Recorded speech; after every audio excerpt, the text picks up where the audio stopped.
Welcome sa Tagalog Crime Files, ang channel kung saan ang mga kwento ng misteryo, krimen at katotohanan ay aming binubunyag. Huwag kalimutang mag-like, mag-subscribe at i-turn on ang bell para di ka mahuli sa bawat kwento. Sa mundo ng showbiz, hindi madali ang makilala. Kailangan mong magpakitang gilas at minsan pa ay kahit galingan mo pa ay kulang pa rin. Pero sa India, isang babae ang biglang sumikat, hindi dahil sa husay niya sa pag-arte, kundi dahil sa isang shocking na pangyayari na siyang ikinagulat ng buong bansa. Ang babaeng ito ay si Shania Katwe, 24 years old. December 26, 2000 siya ipinanganak sa Karnataka, India. Maaga siyang nawalan ng ama, kaya pinalaki siya ng kanyang ina ng mag-isa. At mula pagkabata, pangarap na ng kanyang nanay na makita siyang maging artista. Habang lumalaki si Shania, unti-unti siyang nahilig sa pagmomodel. Kahit busy sa school, sinabay niya ito sa kanyang modeling gigs, hanggang sa sumali siya sa iba't ibang beauty pageants. Noong 2017, lumaban siya sa Miss India Elegant at nanalo ng ilang titles gaya ng Miss Photogenic, Miss Glamour at Miss Popular. Mula noon, nagkaroon na siya ng fans online. Umabot sa 38,000 ang followers niya sa Instagram at halos 7,400 sa Facebook. Nakasali rin siya sa mga fashion shows at pinasok din ang pag-arte. Noong 2018, lumabas siya sa isang pelikula sa Canada film industry na pinamagatang Idam Premam Jeevanam. Pero hindi naging kasing tagumpay ang pelikula gaya ng inaasahan. Hindi ito masyadong tinangkilik ng mga manonood, kaya unti-unti ring nawala ang kanyang mga proyekto sa modeling at acting. Dahil hindi masyadong pumatok ang kanyang pelikula, unti-unting humina ang takbo ng karera ni Shania. Sa modeling man o pag-arte, nawalan siya ng projects.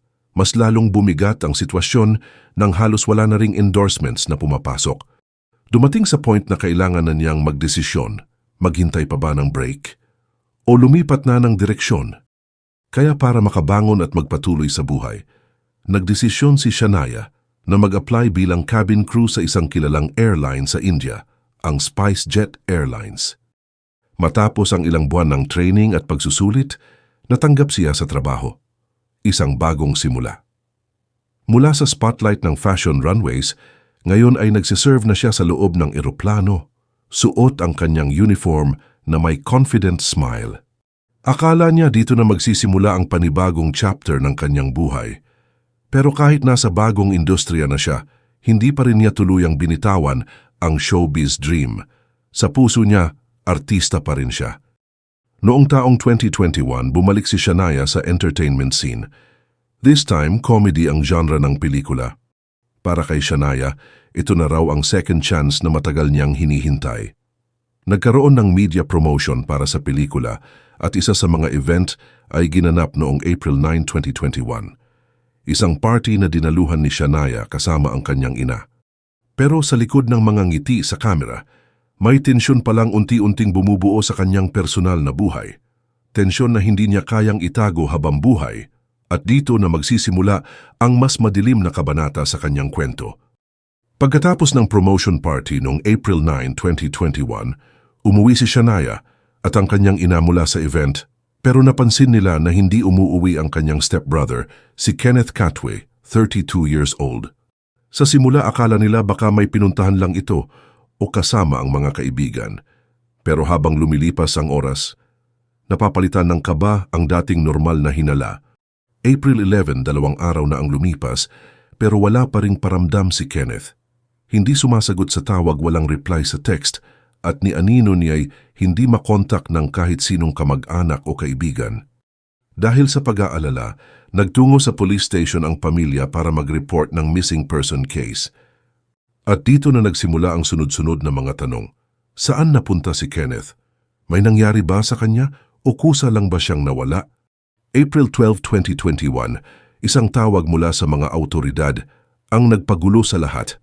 May natagpuan daw na mga human remains sa isang masukal na bahagi ng gubat malapit sa Gadag Road sa Karnataka. Nang puntahan ng mga pulis ang lugar, nakita nila ang ilang parte ng katawan na tila sinubukang sunugin. Ilang metro mula roon, may dalawang inabandonang sasakyan, isang Suzuki Ritz at isang Hyundai, parehong may bakas ng dugo sa loob. Agad dinala ang mga natagpuang labi para sa forensic examination. Pagkatapos ng mga test, kinumpirma ng mga pulis ang pinakakinatatakutang posibilidad. Ang labi na natagpuan ay kay Kenneth. Habang pinoproseso ang investigasyon, napag-alaman ng mga pulis na ang huling nakausap ni Kenneth ay si Shania mismo. At ayon sa ilang ulat, matagal na raw hindi maganda ang relasyon ng magkapatid. Bukod pa rito, napag-alaman na may karelasyon si Shania, isang binatang kinilalang si Niaz Ahmed, 21 years old.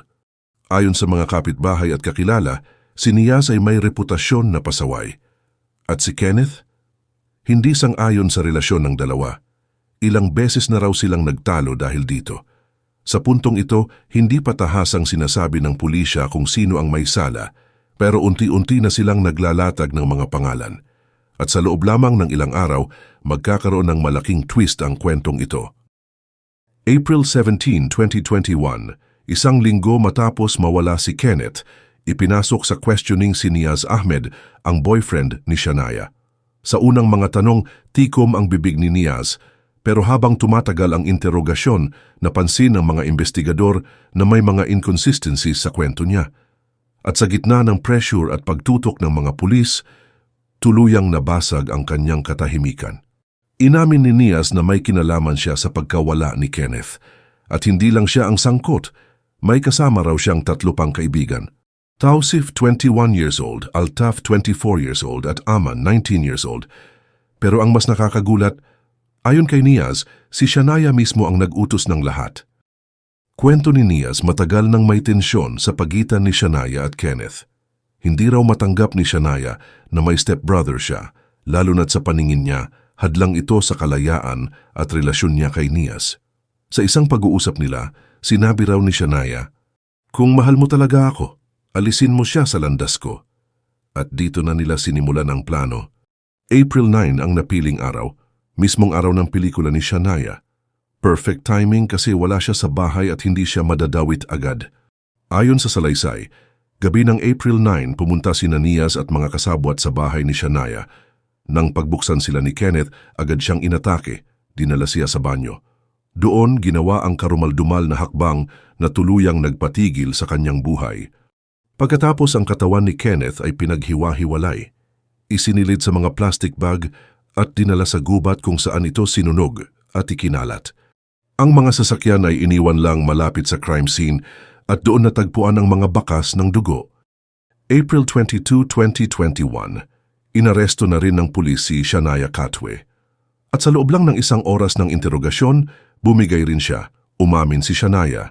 Ayon sa kanya, matagal na siyang nakakaramdam ng selos, galit at inggit kay Kenneth. Ramdam daw niya na hindi siya tunay na bahagi ng pamilya at lagi siyang nasasapawan.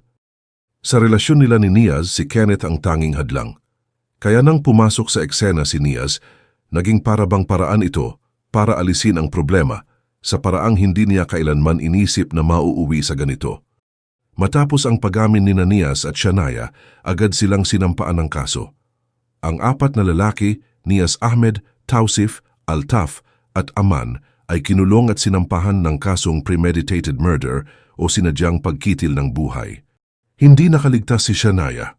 Bilang itinuturong utak ng buong pangyayari, siya rin ay sinampahan ng parehong kaso at siya ay na-detain sa Belagavi Women's Prison.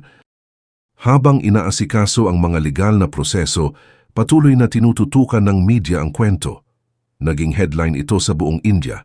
Lalo na't galing sa mundo ng showbiz si Shania, maraming netizen ang hindi makapaniwala. Pero ang pinaka-shocking sa lahat, habang nakakulong si Shania, biglang naging active ang kanyang social media. Ilang linggo matapos siyang makulong, nag-post si Shania sa kanyang Instagram account. Selfie, quotes, at minsan may mga throwback photo pa habang nakangiti. Ang netizens nagulat. Bakit nakakagamit siya ng phone? Sino ang nagpapatakbo ng account niya? May VIP treatment ba siya sa loob? Hanggang ngayon walang malinaw na sagot kung sino ang gumagamit ng kanyang account. Pero ayon sa ilang ulat, posibleng may taong nasa labas ang nagpapatuloy ng kanyang online presence para hindi tuluyang mabaon ang pangalan niya sa limot. Habang ang kaso ay inaantay pa ang hatol, nakakulong pa rin si Shania at ang 4 na akusado. Wala pang final verdict, pero kung mapapatunayang guilty sila, maari silang makulong ng habambuhay sa ilalim ng batas ng India. Mula sa pangarap na maging artista, sa pagsikat bilang modelo, hanggang sa nasangkot sa isang mabigat na krimen, ang kwento ni Shania Katwe ay isang babala na ang kasikatan ay hindi sukatan ng mabuting pagkatao, na minsan kahit ang kinang sa harap ng kamera, ay may itinatagong dilim sa likod nito. Kung gusto nyo pa ng mga ganitong kwento, huwag kalimutang i-like ang video at i-turn on ang notification bell para di nyo ma-miss ang susunod na episode. May kwento ka bang gusto mong i-feature natin? Comment mo lang sa baba. At hanggang sa muli, ingat po kayo palagi.